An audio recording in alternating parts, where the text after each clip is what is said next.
बिस्मिल्लाहिर्रहमानिर्रहीम। उम्मीद करता हूँ कि आप सब खैरियत से होंगे। अल्लाह ताला आप सबको खुश व आबाद रखे। कुछ दिन जो है हमारी लाइट इश्यूज़ थी जिसकी वजह से वीडियो लेक्चर्स मैं नहीं बना पाया, तो उसके लिए मैं माज़रत करता हूँ। आज जो हमारा लेक्चर है वो एवरीडे साइंस के बारे में होगा। हर वेडनेसडे को हम एवरीडे साइंस का लेक्चर डिस्कस करते हैं और आज भी हम एक इम्पॉर्टेंट जो टॉपिक्स है एवरीडे साइंस के रिलेटेड उनको डिस्कस करने जा रहे हैं। ये हमारा प्रिपरेटरी सेशन है कॉर्पोरल और एएसआई के लिए, जिनका test Balochistan public service commission लेता है। तो इनकी प्रिपरेशन हमने स्टार्ट किया था और आज जो है इसका 17वां दिन है। तो आज के टॉपिक में हम इंशाल्लाह सूरज, ज़मीन, चांद और सैटेलाइट और इसके साथ और इक्लिप्सिस के बारे में पढ़ेंगे, जिसे उर्दू में ग्रहण कहा जाता है। दो किस्म के ग्रहण होते हैं, एक सूरज ग्रहण होता है और एक जो है चांद ग्रहण होता है। तो जो सूरज है इसके बारे में हम आज डिस्कस करते हैं और इसके साथ सैटेलाइट्स, मून और जो है ज़मीन के बारे में पढ़ेंगे। जो पहला हमारा आज का लेक्चर है उसमें हम पहले टॉपिक को जो डिस्कस करने जा रहे हैं वो सैटेलाइट्स के बारे में है। Satellite is a moon, planet और अ मशीन। सैटेलाइट चांद भी हो सकती है, सियारा भी हो सकता है या कोई भी मशीन हो सकता है।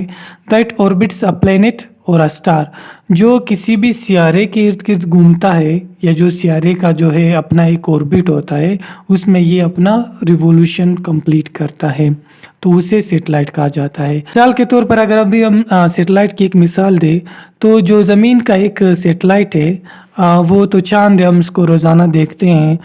रात के वक्त ये निकलता है चांद जो है, इसको हम रोज़ाना देख सकते हैं कि ये ज़मीन के इर्द गिर्द घूमता है। इसी तरह ज़मीन भी एक सैटेलाइट है, ज़मीन भी एक सैटेलाइट है जो सूरज के इर्द गिर्द घूमता है। जो इसकी डिफिनेशन है सैटेलाइट की कि satellite is a moon, planet और machine that orbits a planet और स्टार। तो जो सूरज है वो भी एक स्टार ही है, वो एक सितारा है। जो ज़मीन है, जो बाकी ज़मीनें हैं, जो बाकी सियारे हैं वो भी सूरज के इर्द गिर्द घूमती हैं, तो ये तमाम जो है सूरज के सैटेलाइट है।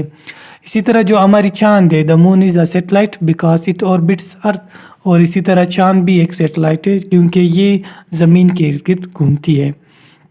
Usually the word satellite refers to a machine. अक्सर हम कहते हैं कि जो ये सैटेलाइट है ये किसी मशीन का नाम है, क्योंकि इंसानों ने भी कुछ मशीनें बनाए हुए हैं, कुछ ऐसे सैटेलाइट्स बनाए हुए हैं और वो उनको जो है ज़मीन के इर्द गिर्द लॉन्च किया हुआ है, वो वहाँ पे घूमते हैं या फिर बाकी जो स्पेस है वहाँ पे घूमते हैं, तस्वीरें भेजते हैं, मौसम के बारे में हमें बताते हैं। तो जो ये सैटेलाइट है ये इंसान भी बना सकते हैं, और जो नेचुरल सैटेलाइट है वो ज़मीन है, चांद है और बाकी जो सियारे हैं जो सूरज के इर्द गिर्द घूमते हैं वो तमाम नेचुरल सैटेलाइट्स है। और जब इसको इंसान बनाता हो, और इंसानों ने हज़ारों आर्टिफिशियल जो सैटेलाइट्स है वो बनाए हैं और उनको जो है स्पेस में लॉन्च किया हुआ है, ताकि वो जो मेट्रोलॉजिस्ट है जो मौसम के बारे में बताते हैं वो जो है इन सैटेलाइट्स की मदद ले सकते हैं और इन्हीं की मदद से जो है वो वेदर के बारे में प्रिडिक्ट करते हैं कि कल कैसा मौसम होगा, बारिश होगा, स्नोफॉल होगा या रेनफॉल होगा। तो ये तमाम जो पिक्चर्स है ये सैटेलाइट वहाँ पे खींचते हैं, जो फिर यहाँ पे डेटा सेंड होता है मेट्रोलॉजिस्ट के पास। इसी तरह कुछ ऐसे सैटेलाइट्स हैं जो बाकी जो सियारे हैं, जैसे कि मरकरी है, जुपिटर है, सैटर्न है, इस तरह के जो बाकी सियारे हैं उनके, और इसी तरह सूरज के, ब्लैक होल्स के, डार्क मैटर के बारे में हमने डिस्कस किया था कि वो मैटर, वो जो कायनात का हिस्सा है जिसको इंसान नहीं देख सकता, ना ही अपनी आंखों से ना ही टेलीस्कोप की मदद से। तो ये जो सैटेलाइट्स है उन तमाम का डेटा सेंड करता है, और इन्हीं डेटा की वजह से साइंसदान जो है सोलर सिस्टम को और इस कायनात को बेहतर तरीके से समझ सकते हैं। ये एक सैटेलाइट है जिसका ये तस्वीर लिया हुआ है, और ये ज़मीन के इर्द गिर्द और ये अर्थ के ऑर्बिट के अराउंड ही घूमता रहता है। इसके साथ जो हमारा दूसरा टॉपिक है वो सूरज है। The sun is an ordinary star, ये एक आम सा सितारा है, one of about 100 billion stars in our galaxy the Milky Way. Milky Way के बारे में हमने पढ़ा था कि ये वो गैलेक्सी है जिससे हमारे सोलर सिस्टम का और फिर हमारे प्लेनेट का ताल्लुक है। इस तरह लाखों गैलेक्सी, अरबों गैलेक्सी और भी है हमारे कायनात में। तो इसी तरह अगर हमारी गैलेक्सी आप देख लो तो वहाँ पे अरबों सितारे भी मौजूद है। सूरज की तरह अरबों सितारे और भी है। तो जो सूरज है वो एक आम सा सितारा है हमारे गैलेक्सी का। It drives weather, ocean current, seasons and climates and makes life possible through photosynthesis. Sorry. अभी ये जो सूरज है इसी की वजह से यहाँ पे मौसम बदलते हैं, यहाँ का जो आबो हवा है ये बदलता है, और इसी की वजह से जो मेन इम्पॉर्टेंट चीज़ है, सूरज की वजह से ज़िंदगी मुमकिन है हमारे सियारे पे यानी ज़मीन पे। The radius of the sun is about 700,000 kilometres. जो रेडियस है सूरज का वो तकरीबन 7 लाख किलोमीटर है। अगर इसको आप माइल में कैलकुलेट करते हो तो ये जो है 4,32,000 माइल्स बनते हैं। ये जो फासला है ये तकरीबन अर्थ रेडियस को अगर आप 109 दफ़ा बढ़ाते हो, उसके 109 दफ़ा करते हो तो ये इतना ही रेडियस बनता है जितना आप सूरज के रेडियस को कैलकुलेट करते हो। इसके साथ आगे देख लेते हैं कि the sun has been shining for 4.6 billion years. हमने पढ़ा हुआ है कि 4.6 बिलियन जो ईयर्स है तब से जो है ज़िंदगी शुरू हुई है, तो तब से जो है सूरज भी आसमानों में चमक रहा है। The sun is not a solid mass. अब यहाँ पे एक कंफ्यूजन है कि हम कहते हैं कि सूरज एक सॉलिड बॉल होएगा, जिस तरह हमारी ज़मीन है उसकी बाउंड्रीज़ है, या फिर जो बाकी प्लैनेट्स हैं उनकी बाउंड्रीज़ है, लेकिन इस तरह कुछ भी नहीं है। जो सूरज की है वो कोई भी ऐसे सॉलिड मास नहीं है। ये जो सूरज है ये बिल्कुल इसके कोई भी बाउंड्रीज़ नहीं होते जैसे बाकी प्लैनेट्स के होते हैं, यानी हमारी ज़मीन की जैसी बाउंड्रीज़ है इस तरह सूरज के ऐसे कोई भी बाउंड्रीज नहीं है, बल्कि ये जो है कुछ लेयर्स की शक्ल में बना होता है, और ये जो लेयर्स है ये हाइड्रोजन और हीलियम से बने होते हैं। और ये जो हाइड्रोजन है ये कॉन्स्टेंटली फ्यूजिंग कर रहा होता है, और ये जो इसकी फ्यूजिंग की वजह से वो हीलियम बना रहा होता है, और इस प्रोसेस को हमने बचपन में पढ़ा था कि न्यूक्लियर फ्यूजन कहा जाता है। अब ये जो न्यूक्लियर फ्यूजन है साइंसदानों ने इसी को मद्देनज़र रखते हुए हाइड्रोजन बम भी इजाद किया था या बनाया था, कि ये जो जिस तरह सूरज में धमाके होते रहते हैं उसी तरह से इन्होंने जो है ना हाइड्रोजन बम की शक्ल दी थी। It is about 93 million miles. अभी सूरज का जो है ज़मीन से तकरीबन 150 मिलियन किलोमीटर का फासला होता है, और 150 मिलियन किलोमीटर जो है ये इसको एक एस्ट्रोनॉमिकल यूनिट भी कहा जाता है। 1 astronomical unit is equal to 150 million kilometres. The sun rotates around its own axis just like earth.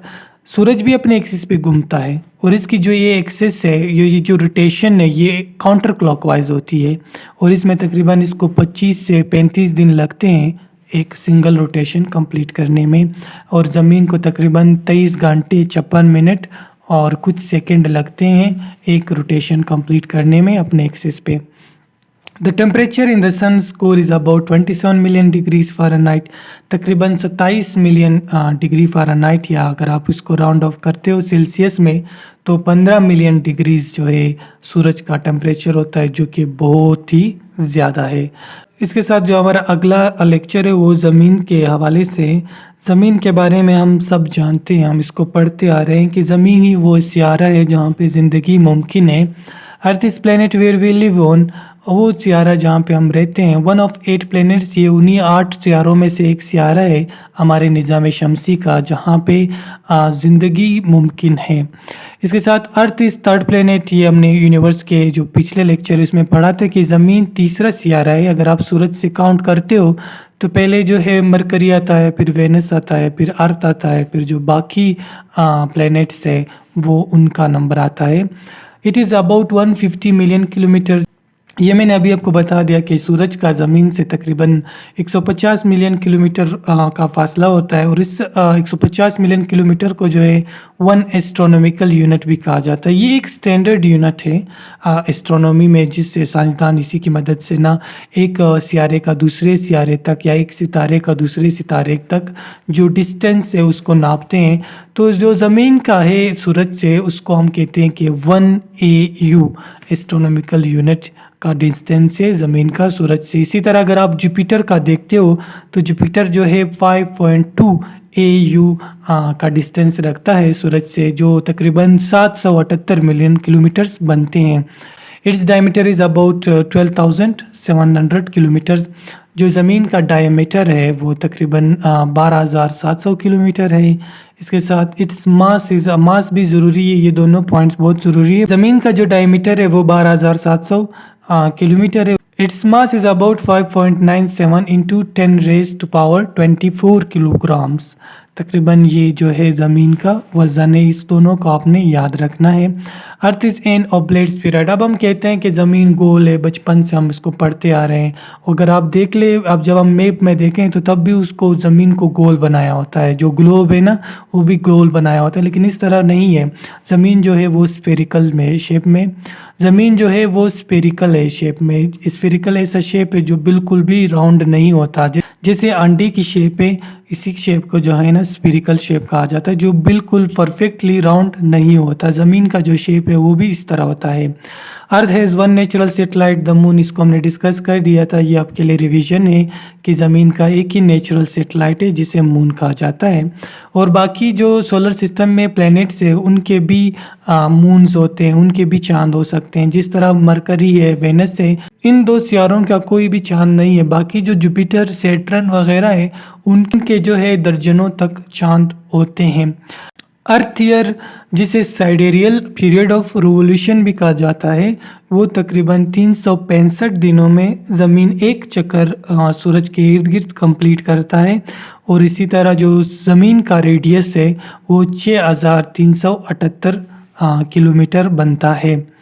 Mean density of the earth is, अभी आबादी बढ़ रही है तो ये डेंसिटी भी साथ साथ में बढ़ रही है। जो मीन डेंसिटी है ज़मीन की वो 5.51 ग्राम पर सेंटीमीटर क्यूब है। इसके साथ आगे देख लेते हैं कि रोटेशन पीरियड, जैसे मैंने बताया था कि ज़मीन अपने एक्सिस पे भी घूमती है और सूरज भी घूमता है। तकरीबन 35 दिन लेता है एक एक्सिस पे रोटेशन कंप्लीट होने में। इसी तरह ज़मीन की जो है एक एक्सिस पे रोटेशन कंप्लीट होने में जो पीरियड है वो 23 घंटे 56 मिनट 4 सेकंड का होता है। ज़मीन का जो एटमॉस्फेयर है उसमें तकरीबन नाइट्रोजन 78%, मालिक्यूलर ऑक्सीजन 21%, ये तमाम जितने भी एलिमेंट्स है जो है पाए जाते हैं ज़मीन पे। और इन्हीं की वजह से ज़मीन पे जो है ज़िंदगी मुमकिन है। और इन्हीं की वजह से जो है ये मुख्तलिफ है बाकी सियारों से। ज़मीन जो है बाकी सियारों से मुख्तलिफ हो जाता है क्योंकि एटमॉस्फेरिक कंपोजिशन जो यहाँ पर है वो बाकी प्लैनेट्स में कम मिलता है या फिर होता ही नहीं। तो इसके बाद जो है हम डिस्कस करने जा रहे हैं चांद के बारे में। A moon is an object that orbits a planet और something else that is not a star. चांद है ये किसी भी सियारे के इर्द गिर्द इसके ऑर्बिट में जो है रोटेशन या रिवोल्यूशन करता है, तो उसे जो है मून कहा जाता है। Objects that orbit other objects are called satellites. हमने सैटेलाइट्स को डिस्कस किया था कि कुछ ऐसे सैटेलाइट्स हैं जो इंसानों ने बनाए हैं और कुछ जो है नेचुरल सैटेलाइट्स कहलाते हैं, जैसे कि मून है, मून भी एक नेचुरल सैटेलाइट्स है। The planet or body that a moon orbit is called its primary, just as gravity holds the planets in our solar system in orbit around the sun, gravity also keeps moon in orbit around their primaries. अब जो चांद है ये जिस सियारे के इर्द गिर्द घूमता है वो सियारा जो है चांद का प्राइमरी कहलाता है। अब ये हम जैसे पढ़ते हैं कि सोलर सिस्टम में सूरज के इर्द गिर्द तमाम सियारे जो है एक रोटेशन करती है, रिवोल्यूशन करती है सूरज के इर्द गिर्द, और उन तमाम सियारों को जो है कशिश ने यानी ग्रेविटी ने संभाल के रखा होता है। इसी तरह जब ज़मीन के ऑर्बिट में जब चांद जो है अपना चक्कर कंप्लीट करता है तो उसको भी ग्रेविटी जो है वहाँ पर भी काम करता है और उसको रोकता है। इसके साथ जो है the moon is earth only natural satellite, ज़मीन का एक ही नेचुरल सैटेलाइट है जो कि चांद कहलाता है। It goes around the earth at distance of about 239,000 miles, तकरीबन 239,000 माइल्स का सफ़र तय करना होता है चांद को ज़मीन के इर्द गिर्द। The moon has atmosphere which is not breathable, हम सबको पता है कि जहाँ चांद पे जो है वहाँ पे ज़िंदगी मुमकिन नहीं है क्योंकि उनका जो एटमॉस्फेयर है, वहाँ का जो एटमॉस्फेयर है वो ज़िंदगी या सांस लेने के काबिल नहीं है। Most moons are made of rock, अक्सर जो चांद है ये पत्थर से बने होते हैं, पथरीले होते हैं, लेकिन कुछ चांद ऐसे हैं जहाँ पे आपको बर्फ़ मिलेगा, गैस मिलेगा और बाकी जो केमिकल्स है वहाँ पे आपको ये भी मिल सकते हैं। The traditional moon count most people are familiar with stands, जो आज तक हमने जितने चांद को डिस्कवर किया है वो तकरीबन 224 चांद है पूरे सोलर सिस्टम में। हमारी ज़मीन की एक चांद है, 2 जो है मार्स की है और 92 तकरीबन जुपिटर की चांद वगैरह हैं जो उसके ऑर्बिट में घूमते हैं।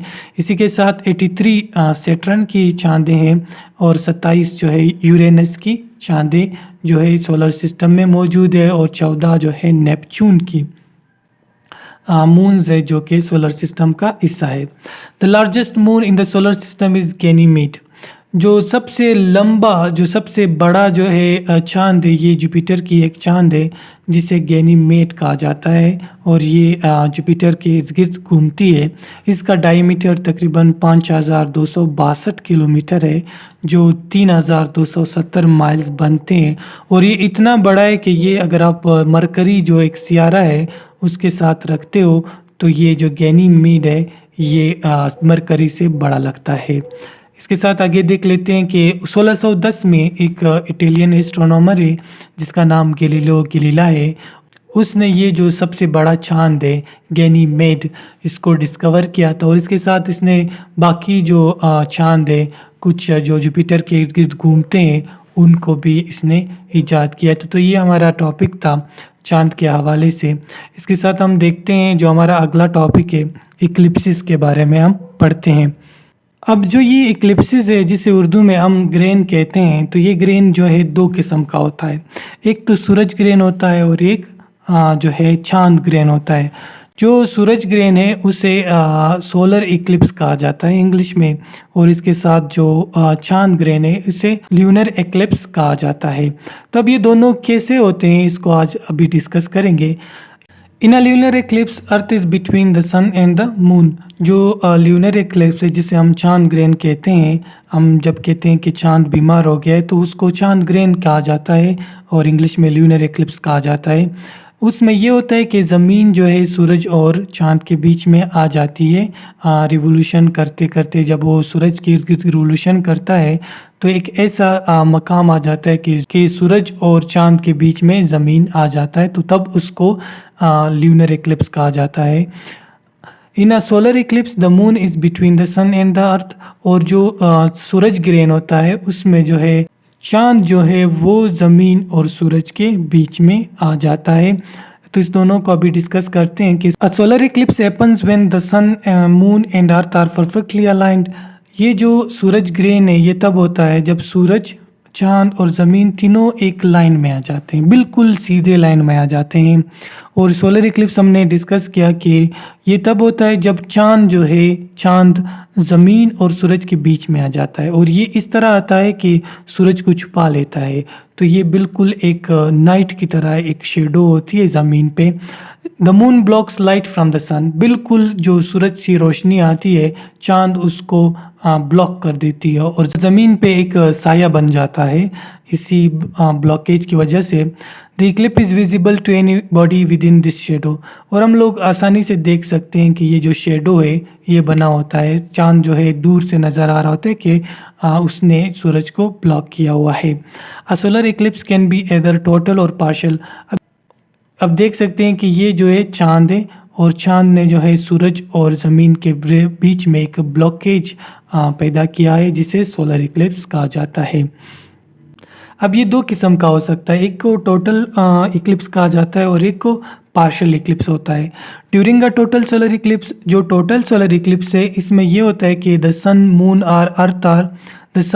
And earth are perfectly aligned and the moon covers the entire disc of the सन।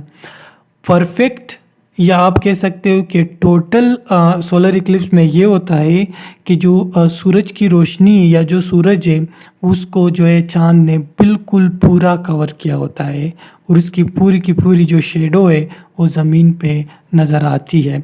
इसको जो है टोटल सोलर इक्लिप्स कहा जाता है। इसके साथ जो पार्शियल सोलर इक्लिप्स में ये होता है कि the 3 are not perfectly aligned, कि ये जो सूरज, चाँद और ज़मीन है, ये तीनों लाइन में नहीं होते, बल्कि टोटल जो सोलर इक्लिप्स है उसमें तीनों लाइन में थे, इसमें नहीं होते।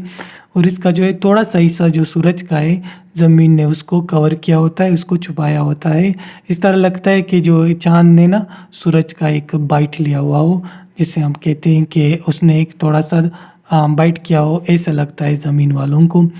तो ये हमारा जो है सोलर इक्लिप्स था, इसके साथ हम ल्यूनर इक्लिप्स को भी डिस्कस कर देते हैं। ल्यूनर इक्लिप्स ये होता है कि जब ज़मीन जो है ये सूरज और चाँद के बीच में आ जाती है। ये ज़मीन है, ये सूरज और जो चाँद है उसके बीच में जब आती है, तो इसे कहते हैं कि ल्यूनर इक्लिप्स हो गया। When the sun, earth and moon are well aligned, the moon is completely covered by the earth's full central shadow. At these times we see a total lunar eclipse. Some sunlight is reflected onto the moon through earth's atmosphere, giving the moon a reddish color. इसमें ये होता है कि जो सूरज है, उसकी जो रोशनी आती है उसको ज़मीन ब्लॉक कर देती है। कुछ कुछ रोशनी ज़मीन की जो है वो चाँद पे लगती है। चाँद का कलर जो है ना बिल्कुल रेड हो जाता है, ब्राउन रेड हो जाता है, जिसे हम कहते हैं कि चाँद बीमार हो गया। तो वो ये होता है कि ज़मीन जब सूरज और चाँद के बीच में आ जाती है, तो उससे कुछ रोशनी जो सूरज से आ रही होती है वो थोड़ी सी पास होकर ज़मीन के एटमॉस्फेयर से जब पास होती है और चाँद पे गिरती है, तो चाँद का कलर रेड हो जाता है। ये ल्यूनर इक्लिप्स था। इसी तरह जो है when the moon is less perfectly aligned, अगर ये तीनों लाइन में ना हो, मतलब थोड़े थोड़े से जो है इनकी लाइन ख़राब हो गई हो, तो फुल शेडो में cover only part of the moon surface. At these times we see a partial lunar eclipse. तो थोड़ा सा जो है ज़मीन का हिस्सा चाँद को ब्लॉक कर देती है, तो तब हम कहते हैं कि ये पार्शियल ल्यूनर इक्लिप्स था। तो ये आज का हमारा लेक्चर था। अगर आप हमारे प्रिपरेटरी सेशन का हिस्सा बनना चाहते हैं तो काइंडली इन नंबर पे रब्ता करें, और अगर आप सोशल मीडिया यूज़र हैं तो आप हमारे ये तमाम पेजेस, चैनल लाइक और शेयर कर सकते हैं अपने दोस्तों के साथ। Thank you for listening me. अल्लाह हाफिज़।